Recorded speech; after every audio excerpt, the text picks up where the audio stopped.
రా కూర్చో. పర్వాలేదండి. ఏంటి ఇలా వచ్చావు? ఆ రోజు నా కంపెనీని మూసేయమన్నారు. ఇప్పుడు నేను మూసేయడానికి సిద్ధంగా ఉన్నాను.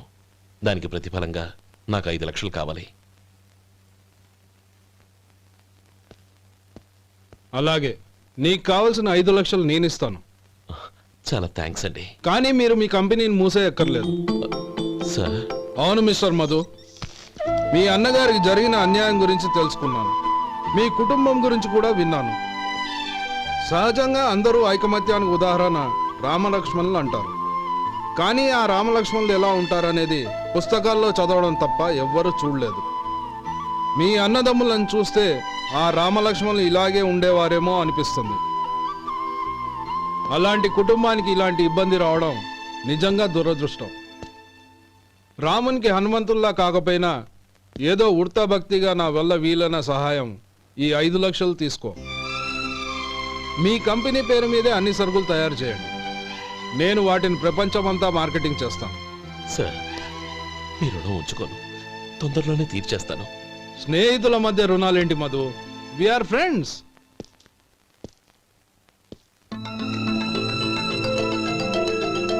ఏంటే అక్కడ ఆగిపోయావు? రా. నువ్వు మీ అన్నయ్యని అరెస్ట్ చేయడానికి అట్టెళ్ళావు, ఆయన లొంగిపోవడానికి ఇటు వచ్చారు. అవును, యూనిఫామ్ చేత్తో పట్టుకొచ్చావేంటి? సార్, నేను రే, ఈ మాత్రం దానికే బెదిరిపోయి ఉద్యోగం వదులుకుంటావా? నువ్వు ఇలాంటివి ఎన్నో సమర్థవంతంగా ఎదుర్కోవాలి. నిన్ను నేను ఎస్పీగా చూడాలి. అది కాదన్నయ్య. ఇంకేం మాట్లాడకు. ఇన్స్పెక్టర్ గారు, నన్ను లాకప్లో పెట్టండి. ఆగండి సార్, ఆ డబ్బు ఎక్కడికి పోలేదు. నేనే తీసి జాగ్రత్త చేశాను. ఈ విషయం అన్నయ్యకి తెలియక బ్యాగులో డబ్బు కనబడకపోవడంతో అది పోయిందనుకున్నాడు. నేను పట్నం నుంచి వచ్చేసరికి జరిగిన గొడవంతా తెలిసిందే. రే మధు, జరిగిన దానికి నన్ను క్షమించనయ్యా. ఇంటికి వెళ్ళాక అన్ని వివరంగా చెప్తాను. సార్, ఇదిగోండి 5 లక్షలు. ఇది కమిటీ వాళ్ళకి అప్పగించి ఈ కేసు కొట్టేయండి సార్. భలే వాడివయ్యా, తీసినప్పుడు ఒక మాట ఆయనతో చెప్పుండొచ్చుగా. అనవసరంగా పెద్ద ఆయన స్టేషన్ వరకు రప్పించావు. Sorry sir. అన్నయ్య, మీరింటికి వెళ్ళండి, నేను లెక్క అప్ప చెప్పేసి వస్తాను.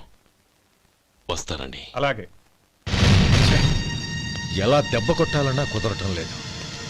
అయినా వీళ్ళకు ఉన్న పళ్ళంగా 5 లక్షలు ఎలా వచ్చాయి? అదే బావా, నాకు అర్థం కావటం లేదు. నీకు అర్థమైతే ఆశ్చర్యపడాలి కానీ అర్థం కాకపోతే ఆశ్చర్యమేముంది? ఎవడ్రా వాడు? ఇన్నాళ్ళుగా వ్యాపారం చేస్తున్నాను, నిన్నగాక మొన్న వచ్చినోడు వాడు నాకు పోటీయా? వాణ్ణి పెరగనివ్వకూడదు. వాణ్ణి ఇక్కడికి రప్పించండి, నేను మాట్లాడతాను.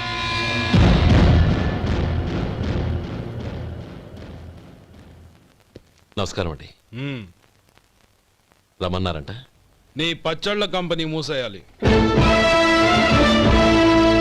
నీకెంత కావాలి? 5 లక్షలు ఇస్తాను.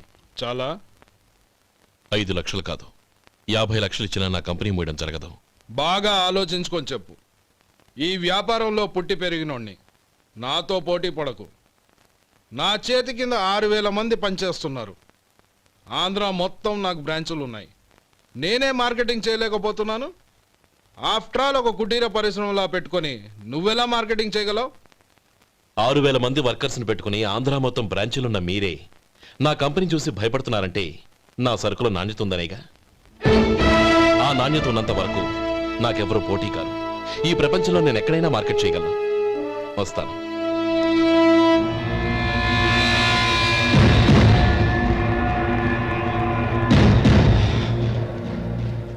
ఇక్కడ ఏం లేదండి. ఇక్కడ ఏం లేదండి. ఇప్పుడు ఊపిరి పీల్చి బిగపట్టు, నెమ్మదిగా వదిలే. ఓకే, లే, నెమ్మదిగా ఇలా వచ్చి కూర్చో. ఏం లేదు, మామూలు కడుపు నొప్పే. ఈ టాబ్లెట్స్ 3 రోజులు వాడు. ఎలా వాడాలో ఇందులో రాశాను. Token number 29. ఏమన్నారయ్యా? టౌన్ డాక్టర్ భయపెట్టేశాడు, ఆపరేషన్ అది ఇదని. కానీ ఈ డాక్టర్ బాబు ఏమీ లేదని చెప్పాడు. అలాగా? ఈ బాబు 10 కాలాల పాటు చల్లగా ఉండాల.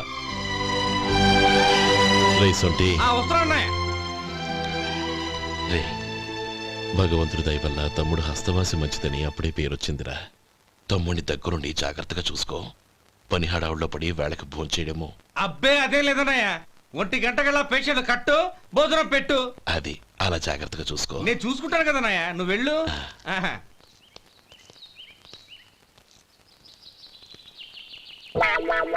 అయ్యో, ఏంటయ్యా ఉంటున్నాడా ఈ దెబ్బలు?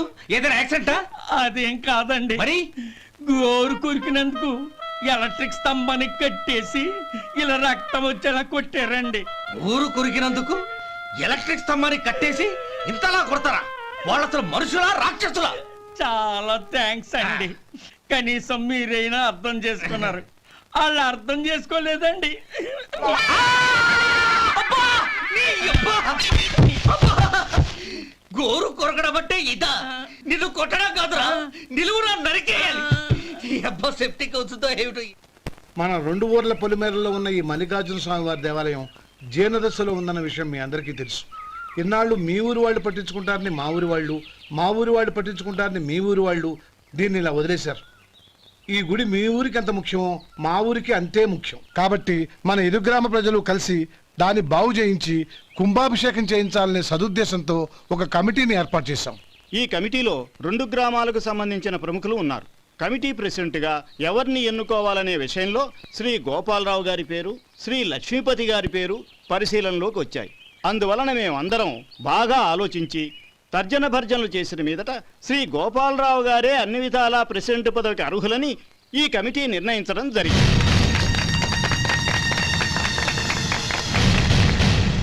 అంచేత ఈ ఉభయ గ్రామ ప్రజలు శ్రీ గోపాలరావు గారికి ఉదారంగా విరాళాలు అందజేసి ఈ శుభకార్యాన్ని జయప్రదం చేయవలసిందిగా కోరుతున్నాం. ఏంటి ఇంకా రాలేదా? ఏంటయ్యా, టైం 10 అవుతోంది, బోర్డు మీద 10 గంటలను రాసింది. మీ డాక్టర్ ఇంకా రాలేదు. అసలు మీ డాక్టర్ కి టైం సెన్స్, పంక్చువాలిటీ ఏమైనా ఉన్నాయా? ఇంతకీ మీరెవరండి? నేను డాక్టర్ అమ్మని. ఓహో, మీరు డాక్టరేనా? డాక్టర్ అంటే డాక్టర్ని కాదయ్యా, డాక్టర్ని చేసుకోబోయేదానని అర్థం. ఓహో. అవును, నువ్వెవరు? నేను ఇక్కడ టోకన్ ఇస్తూ ఉంటానులేండి. తప్పుకో, తప్పుకోవయ్యా. అవును, మీ డాక్టర్ కి ఎవరో అన్నయ్య ఉన్నాడంట కదా, ఎలాంటోడు? ఎలాంటోడంటే అదేనయ్యా, చాలా కోపిష్టని విన్నాను. ఎందుకని అడుగుతున్నారు? ఎందుకంటావేంటయ్యా? ఆ అన్నయ్య మాట వినగానే మీ డాక్టర్ గడగడా ఉణిగిపోతాడు. అసలు డాక్టర్ చదివే తమ్ముణ్ణి అలా భయపెట్టచ్చా? తప్పు కదా? తప్పేనండి. కాని కాని నాకు మీ డాక్టర్కి పెళ్ళవని ఆ అన్నయ్య సంగతి అప్పుడు చెప్తాను. ఏం చేస్తారండి? ఏం చేస్తానా, సంవత్సరం తిరగకుండానే కవల పిల్లల్ని కని వాళ్ళ అన్నయ్య చేతిలో పెడతాను. వాళ్ళకి 5 సంవత్సరాలు వచ్చేసరికి ఆయన్ని బాగా మొట్టికెళ్ళేస్తారు. అలా నా కసి తీర్చుకుంటాను. ఈ డాక్టర్ ఎప్పుడు వస్తాడో ఏంటో. అది సర్లే కాని నువ్వు పని చేయి. మీ డాక్టర్ రాగానే నేను వచ్చి వెళ్ళానని చెప్పు. నేను అంటే ఓ, నా పేరు చెప్పలేదు కదా, నందిని. ఏం చెప్తావు? అదేనండి, నందిని గారు వచ్చి వెళ్ళారు అని చెప్తాను. గుడ్, పైకొస్తావు.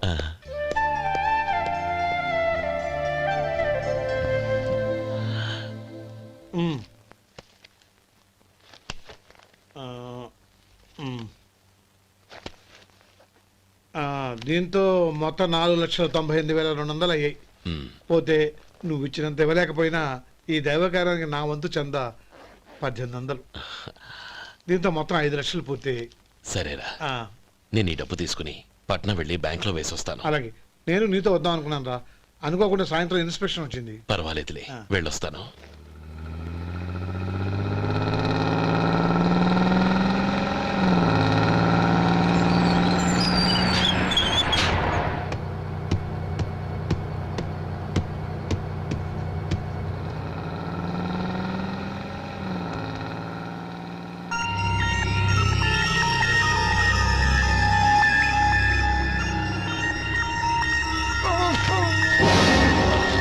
అయ్యో, మూర్ఛ మూర్ఛ, బసాపండి బసాపండి.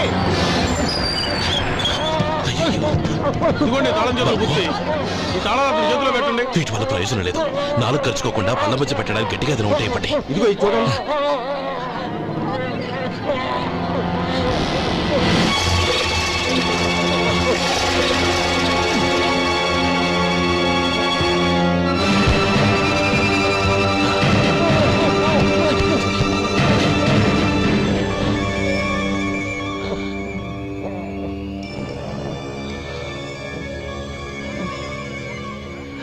మీరు వెళ్ళి మీ సీట్లో కూర్చోండి, కొంచెం గాలాండి పట్టి. ఇప్పుడు ఎలా ఉంది బాబు?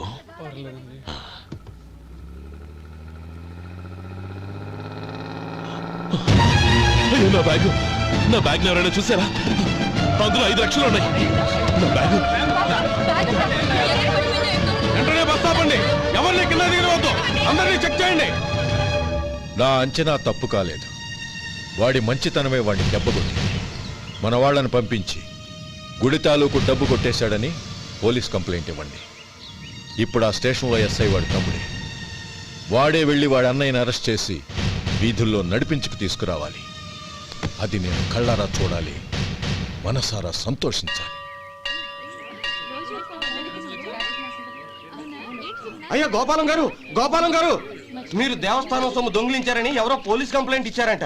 మిమ్మల్ని అరెస్ట్ చేయడానికి మీ తమ్ముడు గారు వస్తున్నారు.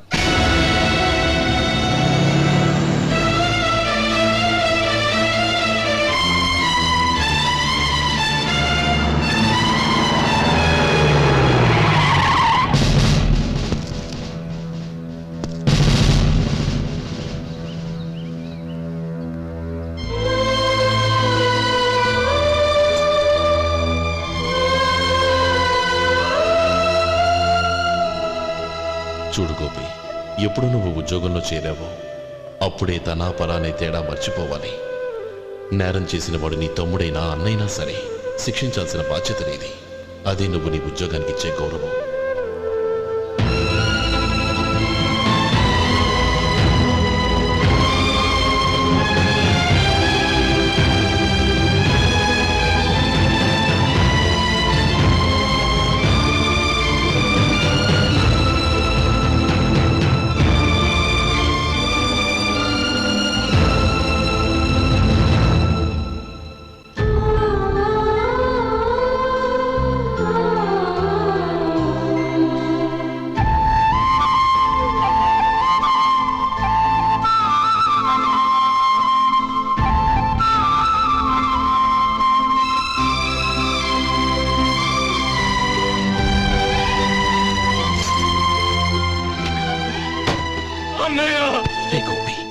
ఏమిట్రా ఇది?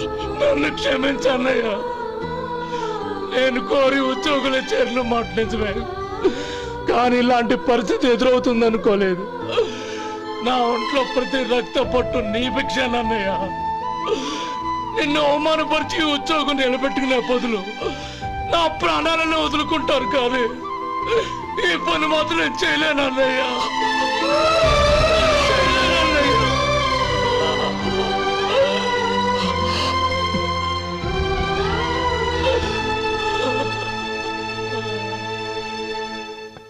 ఏరా, ఇన్నేళ్లు కష్టపడి సంపాదించిన ఉద్యోగానికి రాజీనామా చేస్తావా?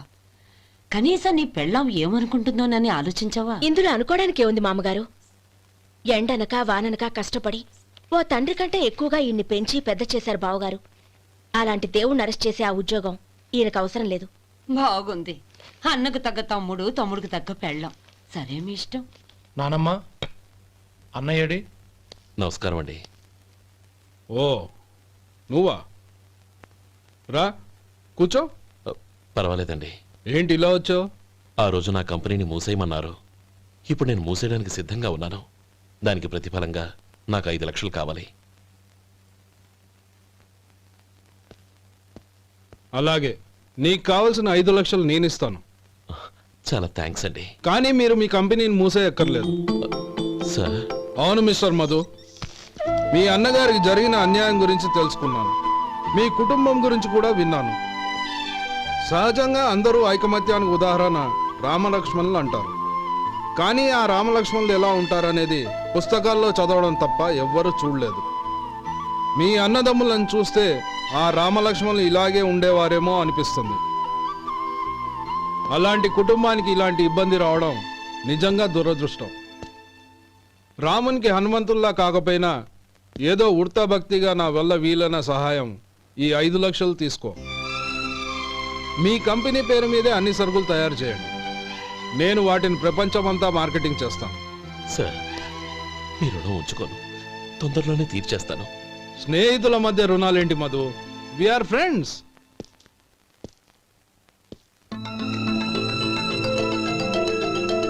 ఏంటే అక్కడ ఆగిపోయావు రా.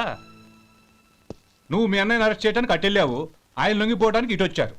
అవును, యూనిఫామ్ చేత్తో పట్టుకొచ్చావేంటి? సార్ నేను రే, ఈ మాత్రం దానికే బెదిరిపోయి ఉద్యోగం వదులుకుంటావా? నువ్వు ఇలాంటివి ఎన్నో సమర్థవంతంగా ఎదుర్కోవాలి. నిన్ను నేను ఎస్పీగా చూడాలి. అది కాదన్నయ్య. ఇంకేం మాట్లాడకు. ఇన్స్పెక్టర్ గారు, నన్ను లాకప్లో పెట్టండి. ఉమ్. ఆగండి సార్, ఆ డబ్బు ఎక్కడికి పోలేదు, నేనే తీసి జాగ్రత్త చేశాను. ఈ విషయం అన్నయ్యకి తెలియక బ్యాగులో డబ్బు కనబడకపోవడంతో అది పోయిందనుకున్నాడు. నే పట్నం నుంచి వచ్చేసరికి జరిగిన గొడవంతా తెలిసిందే. రే మధు, జరిగిన దానికి నన్ను క్షమించనయ్యా. ఇంటికి వెళ్ళాక అన్ని వివరంగా చెప్తాను. సార్, ఇదిగోండి 5 లక్షలు. ఇది కమిటీ వాళ్ళకి అప్పగించి ఈ కేసు కొట్టేయండి సార్. భలే వాడివయ్యా, తీసినప్పుడు ఒక మాట ఆయనతో చెప్పుండొచ్చుగా. అనవసరంగా పెద్ద ఆయన స్టేషన్ వరకు రప్పించావు. Sorry sir. అన్నయ్య, మీరింటికి వెళ్ళండి, నేను లెక్క అప్ప చెప్పేసి వస్తాను. వస్తానండి. అలాగే. ఎలా దెబ్బ కొట్టాలన్నా కుదరటం లేదు. అయినా వీళ్ళకు ఉన్న పళ్ళంగా 5 లక్షలు ఎలా వచ్చాయి? అదే బావా, నాకు అర్థం కావటం లేదు. నీకు అర్థమైతే ఆశ్చర్యపడాలి కానీ అర్థం కాకపోతే ఆశ్చర్యమేముంది?